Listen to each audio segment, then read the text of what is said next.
arrêtés à la colonie d'enfants par dénonciation. Nous étions conduits, les 46 enfants de l'âge de 4 à 14 ans et le personnel, à Lyon, où on nous a fait partir le lendemain à Drancy, sans commentaire. Après 6 jours de démarche vaine, je me suis proposé de poursuivre le convoi avec les enfants. 3 jours et 2 nuits de voyage dans les wagons à bestiaux plombés. La lumière perçait malgré les fenêtres clouées de planches. Sans eau. Sans savoir où on nous conduisait. Les petits conservaient leur sourire, et de temps à autre ils venaient se réfugier près des grandes personnes pour demander vers où on allait. Enfin, une porte s'est ouverte, et on nous a laissés sortir, en nous recommandant de laisser tous nos bagages sur place. Soi-disant, ils nous suivront.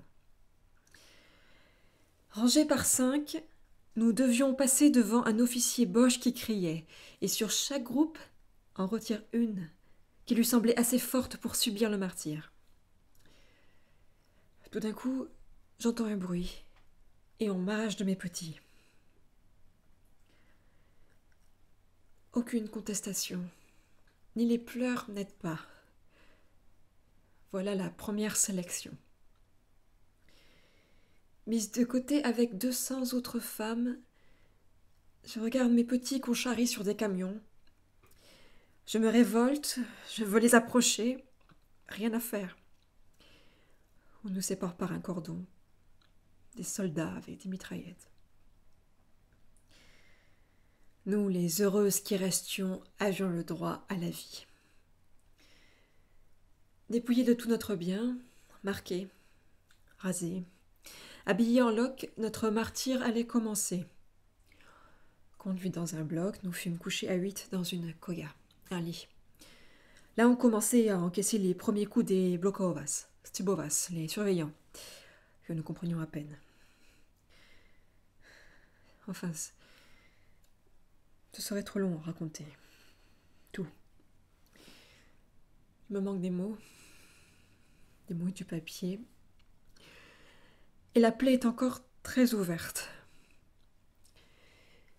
Malgré les longs appels de 2 heures du soir et matin, par n'importe quel temps, malgré les crématoires qui brûlaient jour et nuit, malgré que nos copines tombaient comme des mouches de maladies contagieuses, malaria, typhus, etc., il en est resté quand même une petite quantité de femmes. Dans la peur continuelle et la menace de passer au four comme les autres, nous subissions notre sort avec fierté et ne voulions pas mourir comme des lapins. Espérant la victoire, nous devenions fortes, oubliant qu'il existe encore une vie à l'extérieur du camp. Probablement, la mort ne veut pas de certaines gens, car j'ai failli passer au four 3 fois, et chaque fois, il arrivait un miracle. Délivré le 27 janvier par l'armée rouge, après un bombardement de 4 jours. Nous tâchons de nous adapter à la vie qui est en ce moment très dure pour nous. Mais la terre d'Auschwitz crie revanche pour les milliers de gens qui ont passé sur elle. Jamais ne pourra s'effacer du cœur d'une femme le visage anxieux des enfants innocents qui n'ont jamais revu le pays où ils s'amusaient si bien. Léa.